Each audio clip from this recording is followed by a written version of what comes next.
Hello friends, welcome to SM study point. Friends, আশা করি তোমরা প্রত্যেকেই ভালো আছো এবং প্রত্যেকেই প্রিপারেশন জোরদার চালিয়েছো। আজকে আমরা আলোচনা করব চাইল্ড ডেভেলপমেন্ট অ্যান্ড প্যাডাগোজি থেকে। টোটাল কোশ্চেন হবে আমাদের কাছে 170 কোশ্চেন, ঠিক আছে? 170 কোশ্চেন, ইম্পর্টেন্ট কোশ্চেন যেগুলি টেট 1 এবং টেট 2 দুটোতেই ইম্পর্টেন্ট, দুটোতেই এই কোশ্চেনগুলি রিপিটেডলি এসেছিল। এবং আজকে যে আলোচনা করব সিরিজ 2, অর্থাৎ সিরিজ 1 আমরা করে নিয়েছিলাম, সিরিজ 1 আমরা করে নিয়েছিলাম এবং সিরিজ 2 আজকে করব 31 থেকে 60 কোশ্চেন, ঠিক আছে? তোমরা যারা যারা ভিডিওতে ক্লিক করেছো তোমরা চাইলে সিরিজ 1 এর ক্লাসটা দেখে এসে সিরিজ 2টা দেখলে সিকোয়েন্স অনুসারে তোমরা জিনিসগুলি ভালো করে মনে রাখতে পারবে। এবং যারা যারা এসএম স্টাডি পয়েন্টের পক্ষ থেকে নোট নিতে চাও অবশ্যই স্ক্রিনে দেওয়া নম্বরে যোগাযোগ করতে পারো। যোগাযোগ করে এসে দেখবে, নোট ভালো লাগলে তোমরা নিয়ে যাবে। এবং যারা যারা সিস্টেমেটিকভাবে একদম টপিক অনুসারে মক টেস্ট দিতে চাও তার জন্য হোয়াটসঅ্যাপে বা কল করে তোমরা বিস্তারিত জেনে যদি ভালো লাগে গ্রুপে অ্যাড হতে পারো। একদম সিস্টেমেটিকভাবে মক টেস্ট হয়ে থাকে টেট 2 এর জন্য, ঠিক আছে? অনলি ফর টেট 2 এর জন্য মক টেস্ট। তাহলে চলো আমরা স্টার্ট করছি। আমাদের কাছে আজকে টপিক কি আছে দেখো, প্রথম কোশ্চেন কি আছে দেখো। প্রথমে এখানে বলা হয়েছে 31 নম্বর, টাচস্টোনের মতে প্রাথমিক উপাদান হলো কয়টি? এটা হলো 70, ঠিক আছে? 32 নম্বর, বুদ্ধির গঠন সংক্রান্ত তত্ত্বের প্রবক্তা হলেন গিলফোর্ডস, ঠিক আছে? কে বলেছে এটা? গিলফোর্ডস। 33 নম্বর, পায়রা ও ইঁদুরের উপর গবেষণা করেছেন স্কিনার। কে করেছে? এটা স্কিনার করেছিল।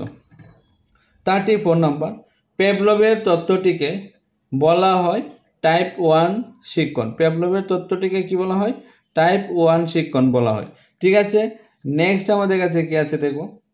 নেক্সট আমাদের কাছে এখানে আছে 35 নম্বর, মেন্টালিটি অফ এপস বইটি প্রকাশিত হয় 1925 সালে, ঠিক আছে? 1925 সালে প্রকাশিত হয়েছিল।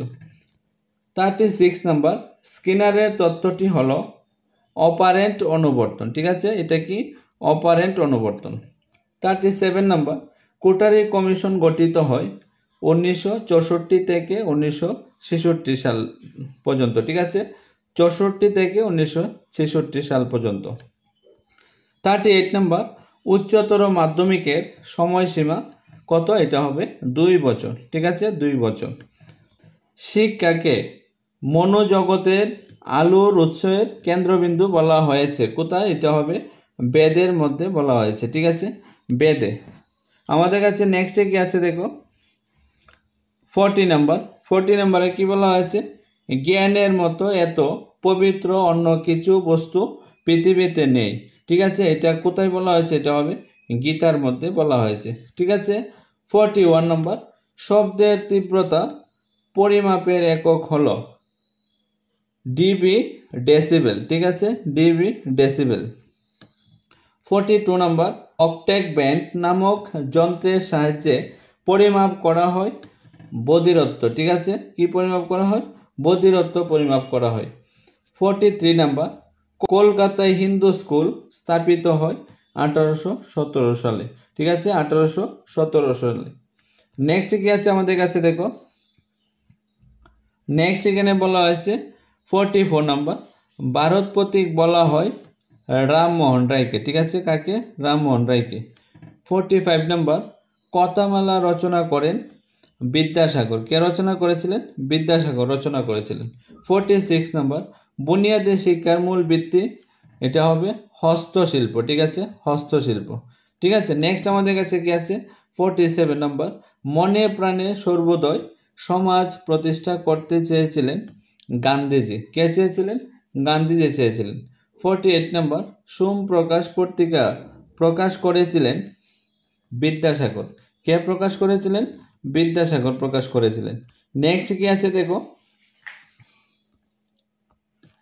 49 নম্বর, দার্শনিক হিসাবে রবীন্দ্রনাথ ছিলেন প্রকৃতিবাদী, ঠিক আছে? কি ছিলেন? প্রকৃতিবাদী ছিলেন। 50 নাম্বার কোশ্চেন কি আছে, রাধাকৃষ্ণন কমিশন হলো বিশ্ববিদ্যালয় শিক্ষা কমিশন। কি? এটা হবে বিশ্ববিদ্যালয় শিক্ষা কমিশন। 51 নম্বর কি আছে, কোটারি কমিশনে রিপোর্ট বিভক্ত কয়টি? 4টি খণ্ডে বিভক্ত। ঠিক আছে, 4টি খণ্ডে বিভক্ত। 52 নম্বর, এডুকেশন অ্যান্ড ন্যাশনাল ডেভেলপমেন্ট শিরোনামে রিপোর্ট প্রকাশ করে কোটারি কমিশন। কে করেছিল? কোটারি কমিশন। ঠিক আছে, নেক্সট কি আছে আমাদের কাছে দেখো। নেক্সট আমাদের কাছে আছে 53 নম্বর, ইংল্যান্ডের যে ব্যক্তি কোটারি কমিশনের সদস্য ছিলেন তার নাম H.L. এলভিন। ঠিক আছে, H.L. এলভিন। 54 নম্বর, কম্পিউটার সহযোগী শিক্ষণ হলো, কম্পিউটারের সহযোগী শিক্ষণ হলো CAL বা CAL বলা হয়। ঠিক আছে। 55, নর্মাল স্কুল প্রতিষ্ঠাতা হয় 1855 সালে। ঠিক আছে, 1855 সালে। নেক্সট আমাদের কাছে কি আছে দেখো, 56 নম্বর, শ্রীনিকেতন যার বাস্তব শিক্ষা চিন্তার মূর্ত প্রতীক, তিনি হলেন রবীন্দ্রনাথ ঠাকুর। কি? তিনি হলেন রবীন্দ্রনাথ ঠাকুর। 57, তাসরুনের প্রাথমিক মানসিক ক্ষমতার তত্ত্বে ভাষামূলক ক্ষমতাগুলি বোঝা এবং প্রয়োগ করার ক্ষমতাকে সূচিত করা হয় অক্ষর দ্বারা। কিসের দ্বারা? অক্ষর দ্বারা সূচিত করা হয়।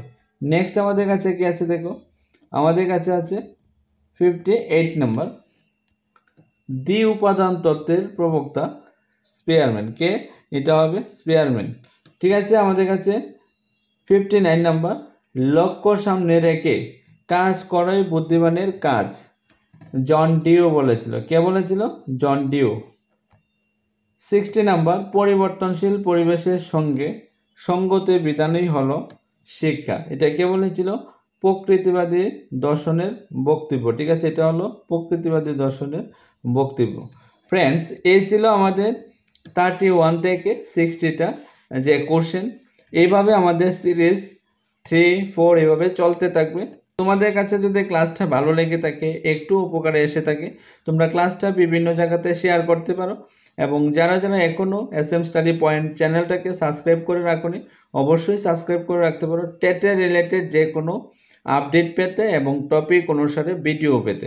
এবং যারা যারা নোট নিতে চাও বা ফোন করতে চাও, আমি ফোন নাম্বারটা বলে রাখছি, তোমরা এই নাম্বারে ফোন করলে আমাকে পেয়ে যাবে, 9485160859। এই নাম্বারে ফোন করে বিস্তারিত জেনে পেইড মক টেস্টের জন্য বা নোটসের জন্য কল বা হোয়াটসঅ্যাপ দুটোতে যে কোনো একটাই করতে পারো। তোমরা সবাই ভালো থাকবে, সুস্থ থাকবে। Bye bye.